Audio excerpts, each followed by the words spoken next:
Dobar dan, poštovanje svima. Evo, u ovoj lekciji odlučio sam malo reći nešto o osnovnoj tapping tehnici.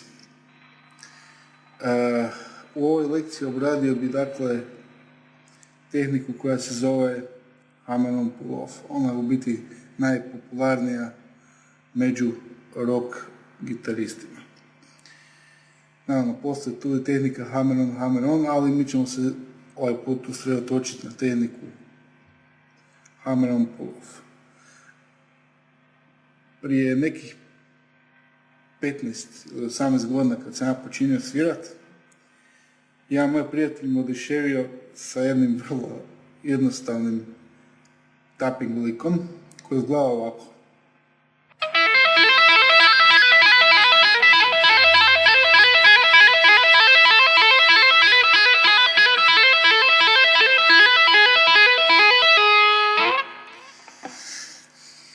Naime, u to vrijeme je to meni izgledalo kao nekakva vrlo zahtjevna vratolomija na gitari i nikad nisam pomišljao da bi ja mogao u životu svirati nešto tako. Danas ću vam pokazati zapravo vrlo jednostavne likove i malo pokušati objasniti osnovu ovakve tehnike. Jako bitni faktori su kako funkcioniraju ovdje vaša lijeva i desna ruka. Isto kao kad sviramo bilo šta drugo. Lijeva i desna ruka moraju raditi kao jedno. Znači, automatski. U ovoj tehnici lijeva ruka funkcionira na klasičan način, kao kad sviramo bilo šta drugo. Dok desna ruka ima malo jednu drugačiju zadaću. Rock gitaristi za tehniku tappinga najčešće koriste ovaj prst i ovaj tu. Znači, koriste se ova dva prsta najčešće. Ova tehnika je vrlo jednostavna i možete ju praktički svirati samo jednim prstom koji vam odgovara. Znači, kaže prst ili ovaj tu drugi. Znači. Pa, da mi lagano krenemo. Kod desne ruke je jako bitna stvar da znate položiti najprije ovaj palac. Ovaj palac ovdje mora biti na neki način kao neka vrsta oslonca. Znači, nemojte svirati ovako.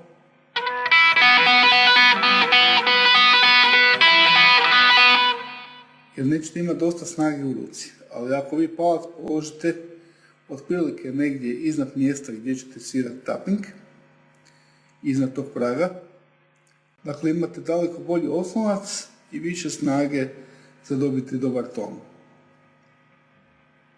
Eto. Znači, ovaj tu način sviranja se zove tapping. Izvodi se tako da kaže prstom ili ovim tu drugim prstom koji je već u određenoj situaciji zgodnije,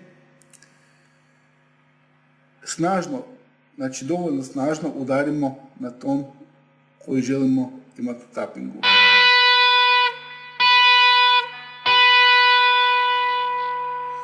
Pri tom pazimo da u tom momentu između ovog praga i znači kobilice nema nikakve blokade. To jest da ton može trajati samostalno čisto. Znači da ga ništa ovako ne blokira.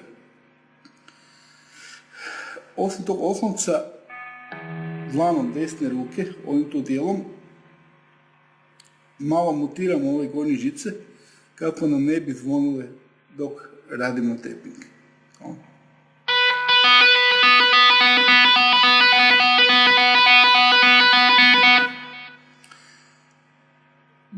E-žicu mutiramo samo tako da položimo prste na na nju da ona ne zvoni. Znači da nema tona, nego da bude ovako. Znači ona ne bi smjela zvoniti ako sviramo recimo na drugoj žici. Isto tako važi za svaku žicu. Pokušajte naći bilo kakav način da mutirate žice koje ne koristite.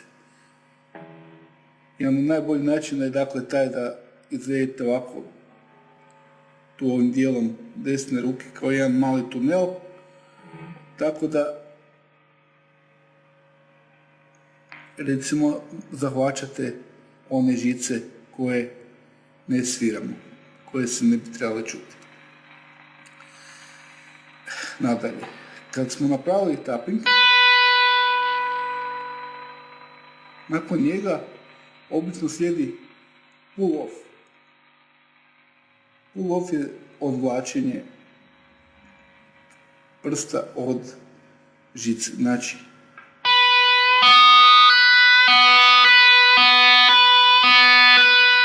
samo povučemo prst prema gore, tako da proizvedemo ton slično kao kad trzamo prstima ili trzalicom.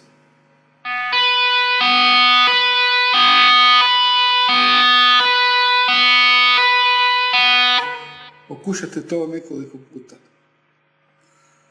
Znači, pokušajte to dobiti na svakoj žici.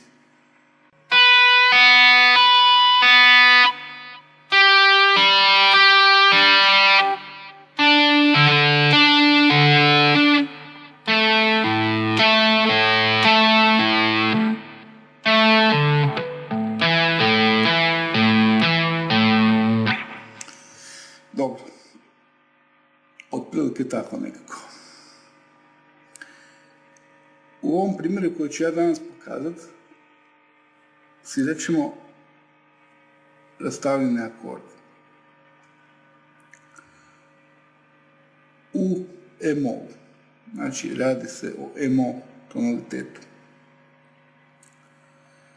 Svirat ćemo E-mol arpeggio, to je rastavljeni akord, na sljedeći način.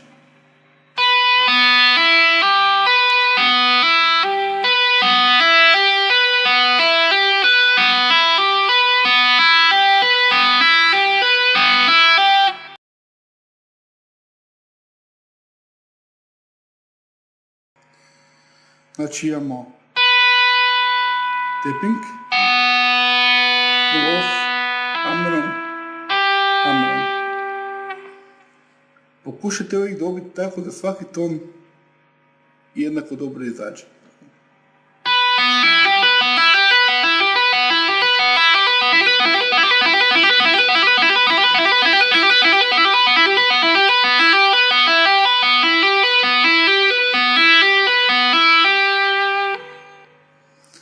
I naš sljedeći akord biti će Ha-dur.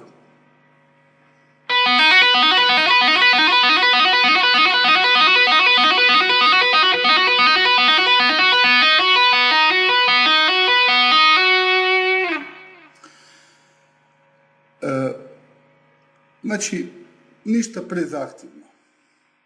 Ovo treba imati na umu da su ovo vježbe za početnike. Dakle, E-mol, Ha-dur.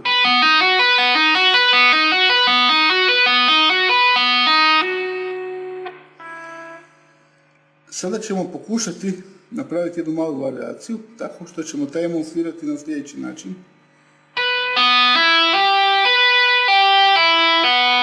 Tako, sad kad se vraćamo, ovdje imamo čak 3 pull-offa.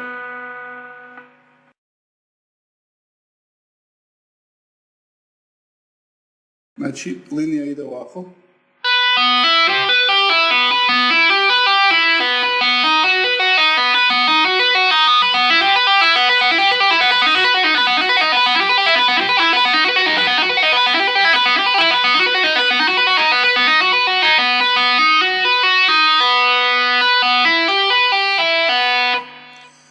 Tako.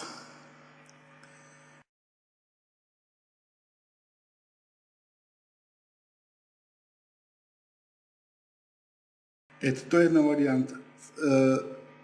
Način na koji možete ovo vježbati, jedan vrlo efektan način, da 4 kruga odsvirate u jednom tempu kojim to možete odsvirati. I onda malo ubrzate tempo.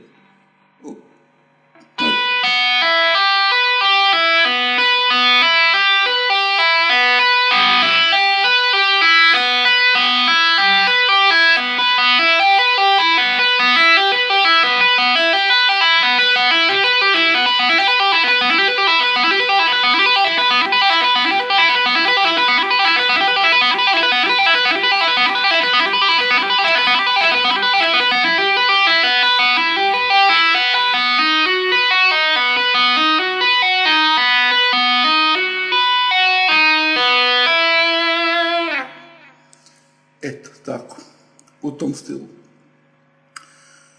Znači, kad dođete do nekog tempa u kojem vas boli ruka, nemojte se forsirati, nego se lagano vratite na početni tempo i onda iz početka ponovite vježbu.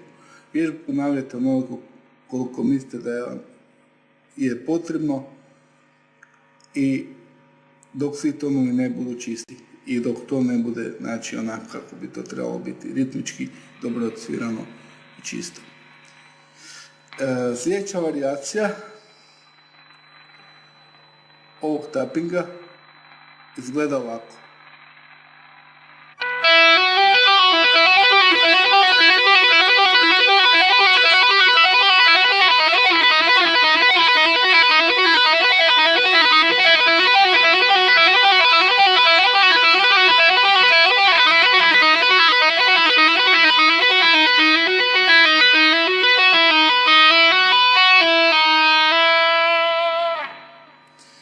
Znači, sada ću ja to pokušati odsvirati malo lakše, tako da vidite svaki ton.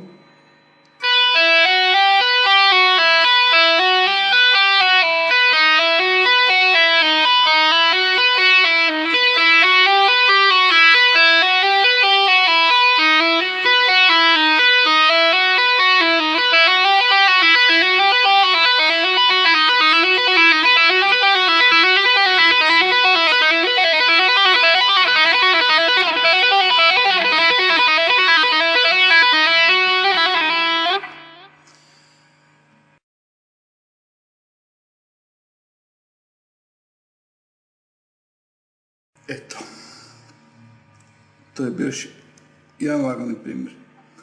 Naravno, kad budete vježbali ove stvari, ovo što smo sada svirali na H žici, vi za vježbu pokušajte odsvirati na G žici.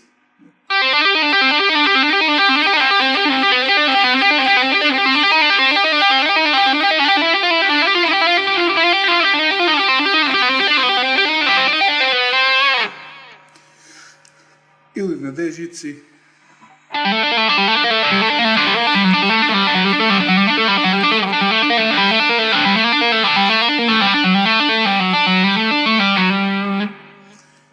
Tako po svim žicama.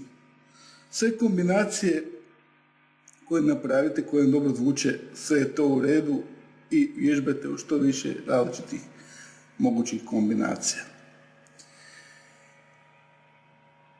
Sljedeći jedan mali lik, to je zapravo lik u stilu Van Halena.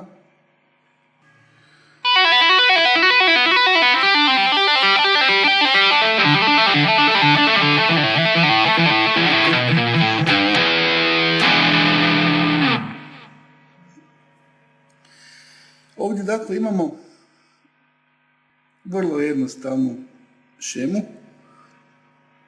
Tapping sviramo na ovim žicama, na 12. polju. To se uvijek ponavlja, taj tapping. Ovdje sviramo triole, znači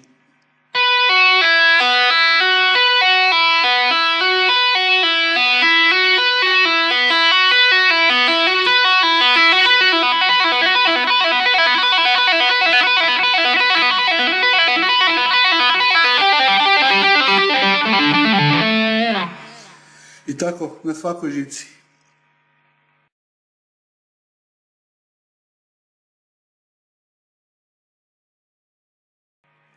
Zapravo stvar je vrlo jednostavna, jedna je malo komplicirana kad trebate preći sa žice na žicu, zato su takve stvari potrebne da se vježbaju. No.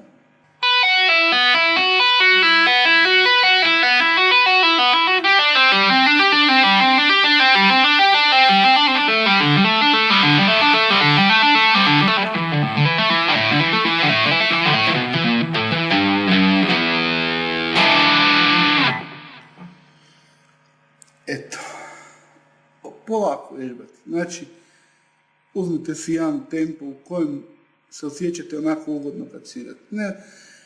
Jer ne smije biti ukočenosti da nešto radite. Znači, ne smije biti tog drča.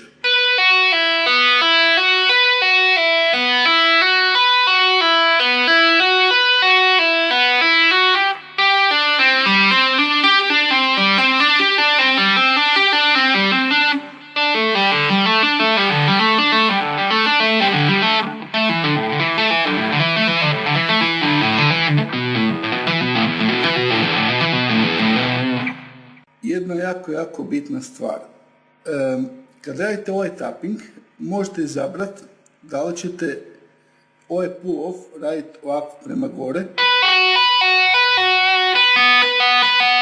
ili prema dolje. Znači, ovisno o nekakvoj situaciji. Meni osobno više nekako paše ako ga vučem prema gore.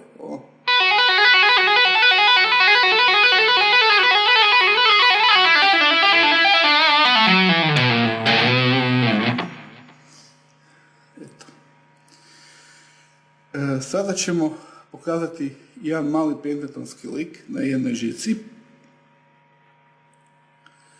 Naravno, pokušajte pronaći isti pentatonski lik na svih 6 žica, kako bi on izgledao.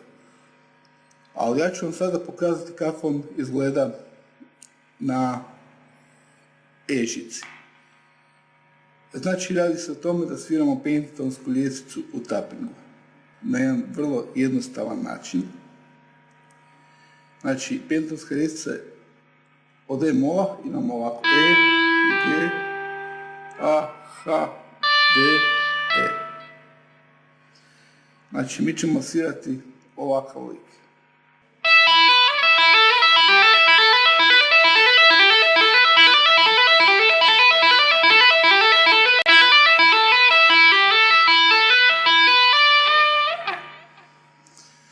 Eto.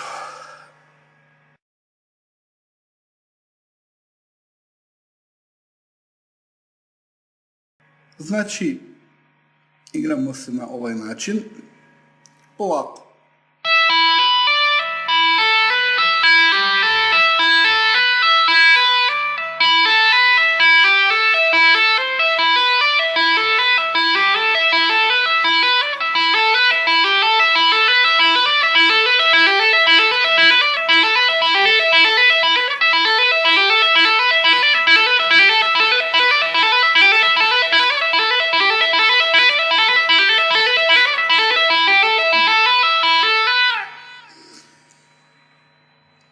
Ista ta pentatonska ljestvica na H žici izgledala bi ovako. Znači H, D, E, G, A.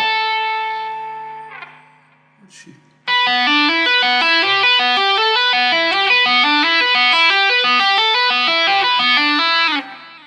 Na G žici bi izgledala ovako. G, A, H, D, E.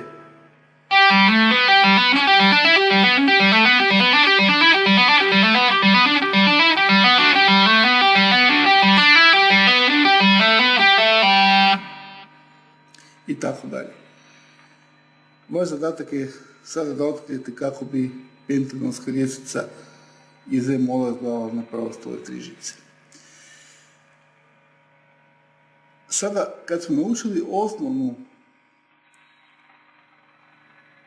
pentatonsku skalu na jednoj žici, sada se pokušavamo malo poigravati, recimo na sličan način kao i prije.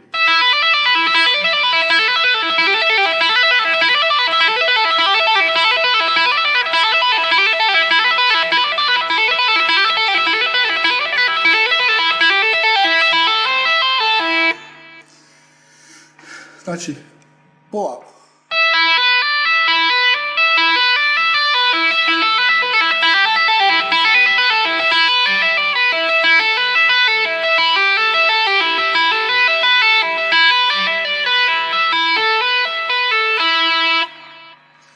Eto. I za kraj ove lekcije pokazat ću vam jedan E-durski arpeggio. Zapravo to nije toliko arpeggio koliko je to zapravo neparna linija. Uglavnom sviramo E-dur skalu na E žici. I ona glasi ovako: E, fis, gis, a, ha, cis, dis, e. A izgleda ovako nekako.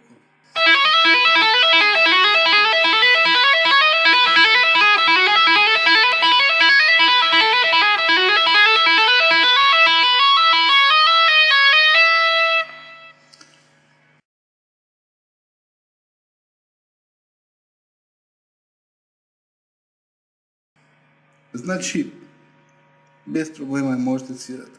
Ali, stvar je u tome, možete primijetiti da se tonovi ritmički izmjenjuju. Znači, naglašavamo svaki put drugačiji ritam. Ovdje imamo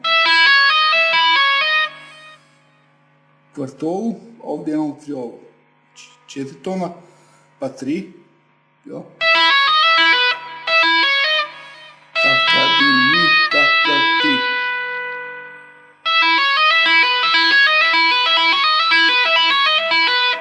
Onda opet imamo taka di mi, taka ti. I penimo se po skali.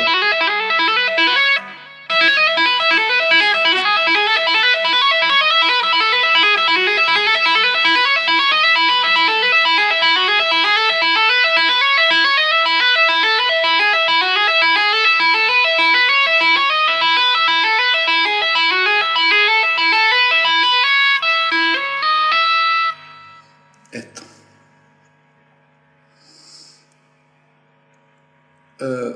Tapinzi su zapravo vrlo zahvalni za sviranje rastavljenih akorda. S njima zapravo možete dosta obogatiti melodijski svoju svirku. Vježbajte, istražujte, igrajte se kao i uvijek. I nemojte nikad odustati ako vidite da vam nešto slabije ide. Uvijek se postavite kao da u životu to nikad niste svirali i počnite iz početka. Znači, ako nešto ne ide, ne forsirati, nego jedan po jedan ton.